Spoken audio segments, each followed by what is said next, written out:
Hello, it's me, Rach Face, back again for My Life, My Way, My Face, buried in a book.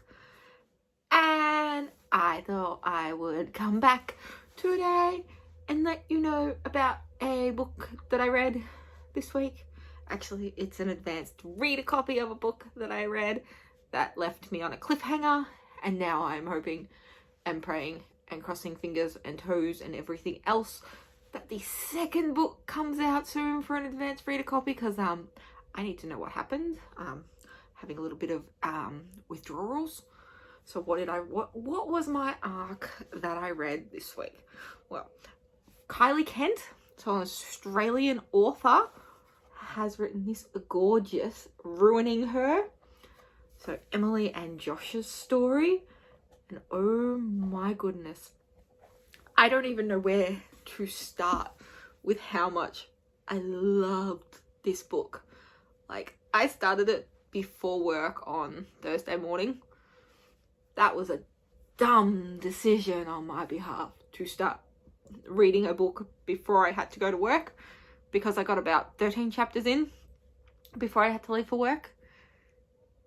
And then it's spicy. So trying to read it on lunch breaks and morning tea breaks and afternoon breaks, that was interesting. Like, walking around and sitting at the park and reading this book, it didn't stop me. But oh my goodness, I was like, if anyone ever looks over my shoulder and like can read any of what I'm reading, they're in for a mighty shock. But oh my goodness.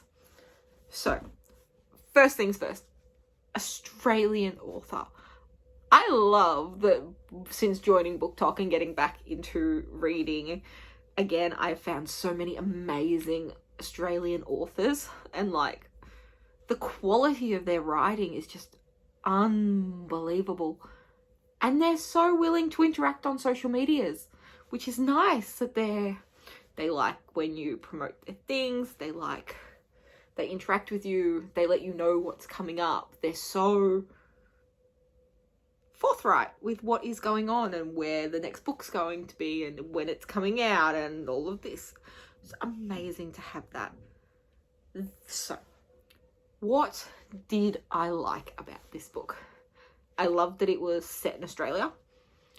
I love that I can pinpoint places that she's spoken about. You have a pretty good idea of what she is talking about when she is saying certain things, because it's like, oh my god, she writes like an Aussie. Which is so nice, because some of the stuff that she writes is specific to us. Like the Tim to my Tam. Like the Vegemite to my toast. Like, those are Aussie things. And whilst, yes, other countries know that that's things that exist in Australia, it's so nice to have them be Aussie things that is just like, oh yeah, it's just a little touch of home, which is lovely. I loved Josh and Emily's story. I love that how it started, like how you had the 10 years prior flashback, like when she was in high school, and how they met and what happened whilst they were at school together at 15, how they were at 15. You get brief snippets of that. What they were like at 18 when they were graduating high school. And then you flash forward and you find Emily in the middle of a very traumatic situation. And then you realize that the person that she's going to run to or call for help is somebody she hasn't spoken to in an extended period of time. And will that person pick up the phone? How has their relationship changed in 10 years where they've not seen or spoken to each other? Why have they not seen or spoken to each other in 10 years? What's he been through? What she's been through? Like, this is all amazing. And then to watch them react to each other and interact with each other, and watch how Josh reacts to people reacting to Emily and how Emily reacts to people reacting to Josh. It's fascinating because they are both very strong, slightly flawed, characters who have been through their fair share of trials and tribulations in this book and outside of this book. You can tell. But they are both strong characters. And yes, as the book develops, Emily comes into her strength more. And you start to see that, yes, this girl is a strong human being. But she's been through some stuff that has knocked her down. But she's going to get back up and she's going to come back fighting. And it's through people reacting to Josh that she decides to react and find her strength again. So it was lovely. I loved that. I loved Josh's brother and sister-in-law's dynamic into that.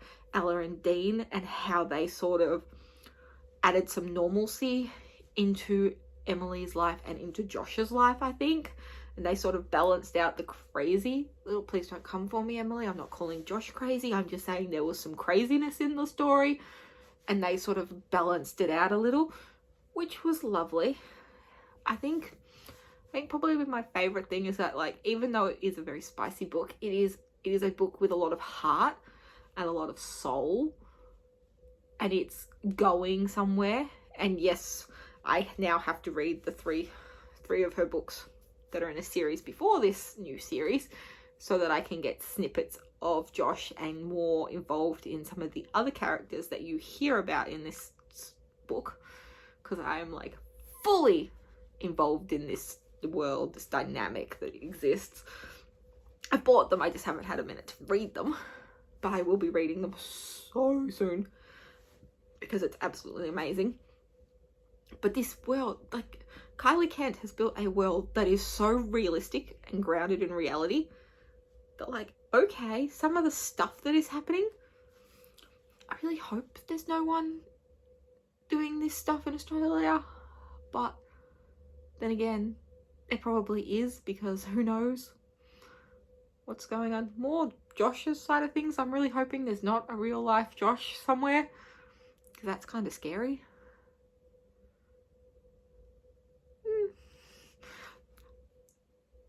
His lifestyle, I think, is scary. Being involved with him, I don't think would be a scary. Intimidating would be a better word. But no, I love the fact that there is something that you can see similarities. And being an Australian and having it being based in Australia and written by an Aussie author, it's just such like a nice, homey feeling. Like, yes, this is my safe space. Even though it's a spicy and scary safe space, it's a safe space nonetheless. But I really loved it. I hate being left on a cliffhanger. Like, as it was going on, I'm like, oh no. Oh no. And I knew the cliffhanger was coming, because I'm like, there's not enough pages for this to be resolved how I want it to be resolved, and as detailed as I'm going to need it to be resolved. So what's going to happen? And then it ends. I think this is the first time I've ever finished reading a book and I was like straight on social media. It's like, so I love the book. I hated the cliffhanger.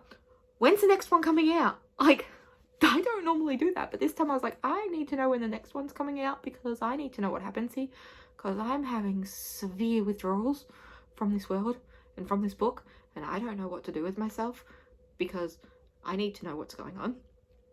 So one thing, like, I like to write. I never realized that the writer has so much power. Like, they have the power to control how we feel. Like, and they know what's going to happen. So they can leave us on a cliffhanger and they're fine, because they know what's coming in the next book. I don't know what's coming in the next book. I am going through withdrawal symptoms.